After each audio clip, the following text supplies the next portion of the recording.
Hi friends, இப்போ நாங்கள் எங்கே போகிறோம் அப்படின்னா டி நகரில் இருக்க ஜிஆர்டிக்கு தான் நகை சீட்டு கட்டலாம் அப்படின்னு சொல்லிட்டு லாஸ்ட்டு 1 இயராக சுத்தமாக எந்த நகை சீட்டுமே கட்டலைங்க. ஒரு மாதிரி மனசு கஷ்டமாகவே இருந்துச்சு. நகை விலை வேற ஏறிக்கிட்டே இருக்கே, ஒரு சீட்டு கூட கட்ட முடியலையே அப்படின்னு சொல்லிட்டு வாங்குகிற காசெல்லாம் வந்து செலவே பண்ணிக்கிட்டு இருக்கோம் அப்படின்ட்டு. என் வீட்டுக்கார் ஒத்துக்கவே இல்லைன்னு சொல்ல முடியாது, அதை பற்றியே பேசலை. அவரை வழிப்பறியாக கட்டாயப்படுத்தி தான் இன்றைக்கி இழுத்துக்கிட்டு போயிட்டேன், கண்டிப்பாக போட்டே ஆகணும்னு. ஏன்னா நம்ம கொஞ்சம் காசு போட்டாலும் அது வந்து ஒரு அமௌண்ட்டாக வரப்போ நம்ம ஏதாவது ஒரு நகை எடுத்துக்கலாம் அப்படின்னு சொல்லிட்டு தான் இது ஒரு சேவிங்ஸ் தானே அப்படின்னு சொல்லிட்டு சீட்டு காசுக்கு வந்து போயிட்டோம். அப்புறம் எக்ஸ்பிளைன் பண்ணாங்க, 1000 ரூபாயிலேருந்தே நம்ம வந்து சேர்த்து காசு கட்டலாம். என்னடா 1000 ரூபான்னு நினைக்காதீங்க, மாதம் அதுவே வந்து ஒரு 2 கிராம் எடுக்கிற அளவுக்காவது நமக்கு நகை வரும். அதனால் வந்து கண்டிப்பாக உங்களால் முடிஞ்ச அளவுக்கு வந்து நீங்கள் கண்டிப்பாக ஒரு சீட்டு போட்டே வைங்க. ஏன்னா இப்போ இருக்க காலகட்டத்தில் நகை விலை ஏறுறதுக்கு நம்ம ஏதாவது ஒன்று பண்ணணும். 1000 ரூபாங்கிறது இப்போ வந்து எல்லாராலையுமே கொஞ்சம் கட்ட முடிகிற அளவு தான். அதனால் 1000 ரூபாயிலேருந்து நம்ம வந்து ஜிஆர்டியில் கட்டலாம். ஜிஆர்டியில் கட்டுறதுக்கு காரணம் வந்து என்னென்னா, நல்லாயிருக்கும் நகை அப்படிங்கிறதுனால மற்ற நகை கடையை விட கம்பேர் பண்ணுறப்ப. அதனால் நாங்கள் ஜிஆர்டியில் தான் கட்டுவோம், செய்கூலி சேதாரம் அதிகம் போனாலும். அதுக்கப்புறம் எக்ஸ்பிளைன் பண்ணாங்க, 2 ஸ்கீம் இருந்துச்சு. அதில் ஒரு ஸ்கீம் வந்து எங்களுக்கு பிடிச்சிருந்துச்சு. அதனால் அது ஃபார்ம் ஹஸ்பண்ட் ஃபில் பண்ணி கட்டிட்டு வந்துட்டோம். அதுக்கு என்ன வேணும் அப்படின்னு கேட்டிருந்தாங்க.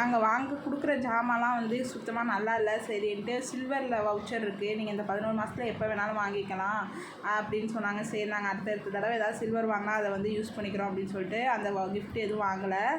போகிறோம், ஒரு ஜூஸு கூட கொடுக்கலங்க. அப்புறம் நானே கேட்டு வாங்கி குடிச்சிட்டு வந்தேன். ஏன்னா நம்ம காசு கட்டுறோம், அப்புறம் வாங்கி குடிக்கிறது இல்லையா. அப்புறம் வந்து நேராக போயிட்டு பாண்டி பஜாரில் மூச்சுன்னு ஒரு கடையில் வந்து செப்பல் கடையில் பர்ஸ் பார்த்தோம். ஹஸ்பண்டுக்கு பர்த்டேக்கே வாங்கி கொடுக்கலாம் அப்படின்ட்டு 2-3 கடையில் அலைஞ்சா அவருக்கு பிடிச்ச கலர் ப்ரௌனில் இல்லை, அதுதான் அவருக்கு ராசியான கலராக. அப்புறம் ஃபோட்டோஸ்லாம் வைக்கிற மாதிரி வேணும் அப்படின்னு கேட்டிருந்தாரா. ஆனால் நிறையா கடை பார்த்துட்டு இந்த மூச்சுங்கிற கடையில் தான் இருந்துச்சு, நிறைய கலெக்ஷன் இருந்துச்சுங்க. ஆனால் அவ்வளோ சூப்பராக இருந்துச்சு. அப்புறம் ஹஸ்பண்ட் ரொம்ப பிடிச்ச கலர் க்ரீன் ப்ரௌன்லேயே கிடச்சிட்டா அவர் ரொம்ப ஹாப்பி ஆகிட்டார்.